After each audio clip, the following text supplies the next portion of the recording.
Hello friends, स्वागत है आपका एक नए टॉपिक के साथ जो है ऑनलाइन फ्रॉड का। एक तरफ जहां कोरोना महामारी फैली हुई है, कोविड 19 के चलते जहां लोग बहुत परेशान हैं, ऊपर से एक नई प्रॉब्लम बहुत ज़्यादा लोगों को आजकल फेस करनी पड़ रही है, वो है ऑनलाइन फ्रॉड। ऑनलाइन फ्रॉड के बहुत सारे टेक्निक्स के बारे में आप जानते हैं। ये लोग डेबिट कार्ड से भी फ्रॉड करते हैं, आपके साथ फ़ोन करके फ्रॉड करते हैं। लेकिन अभी रिसेंटली जो फ्रॉड करने का इनका स्टाइल है, वो लोगों को समझ नहीं आ रहा है कि क्या हो रहा है। ठीक है, तो चलिए फ्रेंड्स, शुरू करते हैं।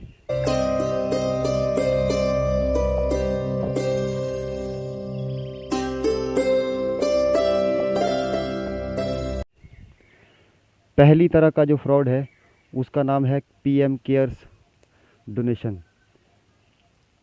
लोग डोनेट करना चाहते हैं पैसा, बहुत से लोग कर भी रहे हैं, कुछ लोग करना चाहते हैं, लेकिन आपका पैसा सही जगह पे जा रहा है इस बात की कोई गारंटी नहीं है।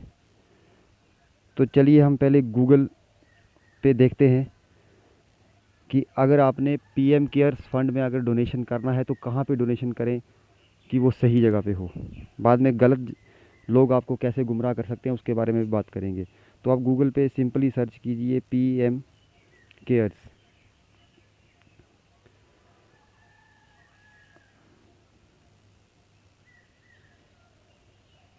ठीक है, तो फ्रेंड्स यहाँ पे आपके सामने बहुत सारे रिज़ल्ट्स आएंगे। तो यहाँ पे ये जो वेबसाइट है,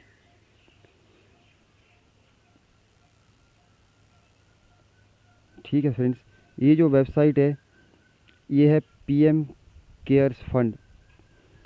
इस वेबसाइट का पूरा एड्रेस है www.pmcares.gov.in। तो लोग ज़्यादातर यहीं पे कंफ्यूज होते हैं। अगर मान लीजिए कोई एक डुप्लीकेट वेबसाइट बना दे pmcares.gov.in, तो आपको यहाँ पे कंफ्यूज नहीं होना है, क्योंकि pmcares.gov.in से अगर किसी ने साइट बना दी तो उसका डोमेन नेम .gov.in नहीं हुआ, उसका डोमेन नेम हुआ .in।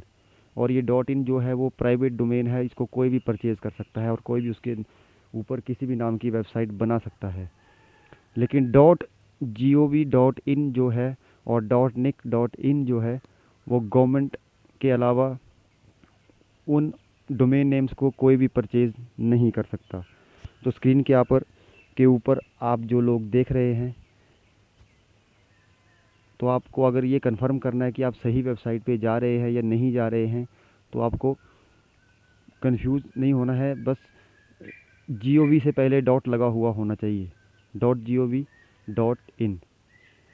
ठीक है फ्रेंड्स, और उसके अलावा पीएम केयर्स फंड में डोनेट कैसे करना है, कहाँ से करना है, आप बस सावधान रहिए। अगर आपके पास किसी की कॉल आती है कि हम सरकार की तरफ से बोल रहे हैं, आप अगर डोनेट करना चाहते हैं तो डोनेट कीजिए, हम आपको एक एसएमएस भेज रहे हैं, उसमें एक लिंक होगा, आप उसके ऊपर क्लिक कीजिए, या हम आपको गूगल पे रिक्वेस्ट भेज रहे हैं, या फिर हम आपको फ़ोन पे या पेटीएम पे रिक्वेस्ट भेज रहे हैं।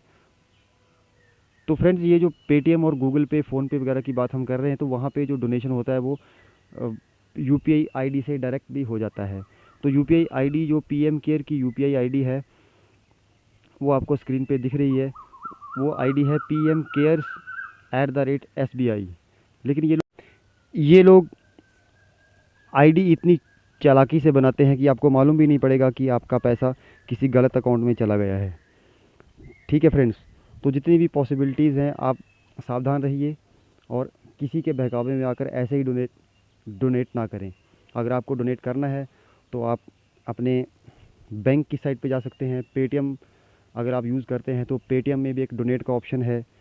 अगर आप किसी भी बैंक का ऐप यूज़ करते हैं, मोबाइल बैंकिंग का ऐप, तो आप उसके ऊपर जाके दे सकते हैं। लगभग हर बैंक ने पीएम केयर फंड में डोनेट करने के लिए एक ऑप्शन दे रखा है। अगर आप गूगल पे यूज़ करते हैं तो गूगल पे में भी ये ऑप्शन है।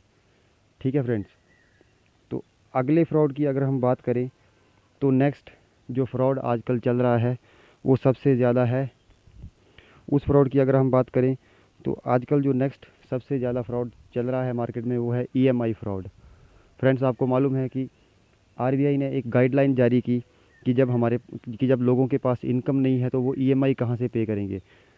तो जितने भी लोग हैं जिन्होंने लोन लिया है, चाहे वो टर्म लोन हो, चाहे वो शॉर्ट टर्म लोन हो या कोई लॉन्ग टर्म लोन हो, होम लोन है, चाहे वो एनबीएफसी से स्मॉल लोन लिया है, तो आरबीआई ने कहा कि मार्च से मार्च अप्रैल और मई के लिए कोई भी बैंक अपने कस्टमर को ईएमआई के लिए फोर्स नहीं करेगा और ना ही पेनल्टी लगेगी।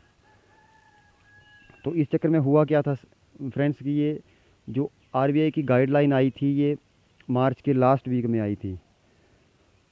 तो तब तक कुछ लोगों की मार्च की ईएमआई कट चुकी थी। तो अब कुछ बैंक्स ने क्या किया है कि जिन लोगों की ईएमआई कट चुकी है, बैंक उनको उनका पैसा वापस कर रहा है उस ईएमआई का, अगर कोई लेना चाहे तो। और अगर कोई बेयर कर सकता है तो वो मार्च की अगर उसने ईएमआई पे कर दी है और आगे भी वो करना चाहता है रेगुलरली तो कर सकता है। लेकिन अगर कोई नहीं कर सकता है, किसी के पास इतना फ़ंड नहीं है और उसकी सैलरी इतनी ज़्यादा नहीं है कि अब वो इन 2-3 महीनों के लिए ईएमआई देने में सक्षम नहीं है, तो फिर वो अपनी कट चुकी ईएमआई भी वापस क्लेम कर सकता है और अपनी आने वाली 2-3 ईएमआईज़ को भी होल्ड करवा सकता है। तो इस बात का फ़ायदा उठा करके फ्रॉडस्टर्स, जो फ्रॉड करने वाले हैं, वो लोगों को कॉल कर रहे हैं बैंक के अधिकारी बन करके कि हम बैंक से बोल रहे हैं, आपकी ईएमआई वापस हो जाएगी, आप ऐसा कीजिए, हम आपको एक लिंक भेज रहे हैं बैंक की साइट का, आप उसके ऊपर एक फॉर्म भरिए, फिर उसके बाद हम आपको कॉल करेंगे।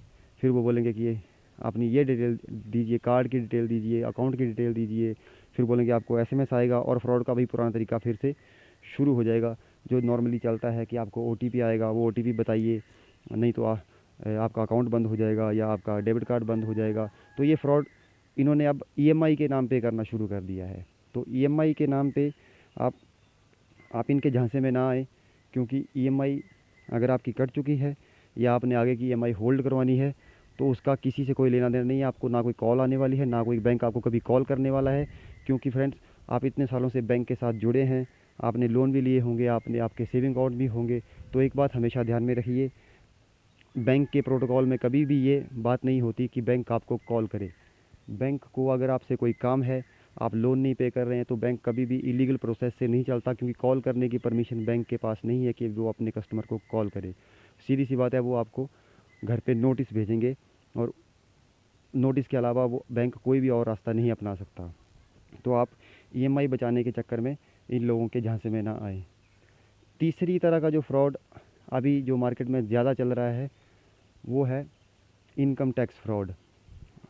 इनकम टैक्स फ्रॉड कैसे हो रहा है कि ये लोग बिना किसी मतलब के लोगों को कॉल कर रहे हैं कि हम इनकम टैक्स डिपार्टमेंट से बोल रहे हैं, आपका कोविड-19 के चलते जो आपको जो हैरेसमेंट हुई है, आपकी सैलरी कम हुई है, तो इसके लिए सरकार ने आपको इनकम टैक्स में छूट दी है। और इनकम टैक्स में छूट मिलना, ये ये शब्द सुनते ही लोग इतने एक्साइटेड हो जाते हैं कि सोच नहीं पाते कि वो लोग कितनी बड़ी मुसीबत में फंसने वाले हैं। इनकम टैक्स में छूट मिलने के चक्कर में आप अपना पूरा का पूरा अकाउंट खाली करवा बैठेंगे, क्योंकि ये लोग आपको बोलेंगे कि हम आपको एक एसएमएस भेज रहे हैं या आपको एक अपनी मेल आईडी दीजिए, हम आपको एक मेल कर रहे हैं, आप उस वेबसाइट पे जाइए। उसके बाद उस वेबसाइट में जाने के बाद एक फ़ॉर्म भरिए और वो फॉर्म भरने के बाद कुछ प्रोसेसिंग में टाइम लगेगा, उसके बाद आपको 50% तक इनकम टैक्स में हम लोग छूट दिलवा देंगे। तो गाइज़ ये लोग इतने चालाक होते हैं। जिस तरह हम पीएम केयर्स फंड की वेबसाइट की बात कर रहे थे विद एग्जांपल की pmcares.gov.in, तो ये ऐसी एक वेबसाइट इन्होंने डुप्लिकेट बना ली होगी जिसके लिए जिसका नाम मिलता जुलता इनकम टैक्स डिपार्टमेंट की साइट जैसा होगा, और उसका जब उस साइट को आप ओपन करके देखेंगे तो हो सकता है वो देखने में भी हूबहू वैसी लगे जैसे इनकम टैक्स की साइट होती है, और इसी चक्कर में आप फंस जाएंगे और आप अपना अकाउंट, अपनी मेहनत का पैसा अपने अकाउंट से गवा बैठेंगे। तो आज के लिए इतना ही फ्रेंड्स। अगर आप किसी और ऑनलाइन फ्रॉड की टेक्निक के बारे में जानते हैं तो प्लीज़ कमेंट करके बताइए, या फिर आप किसी और फ्रॉड टेक्निक के बारे में जानना चाहते हैं तो भी हमें कमेंट कीजिए, वीडियो को शेयर कीजिए, चैनल को सब्सक्राइब कीजिए। Thank you.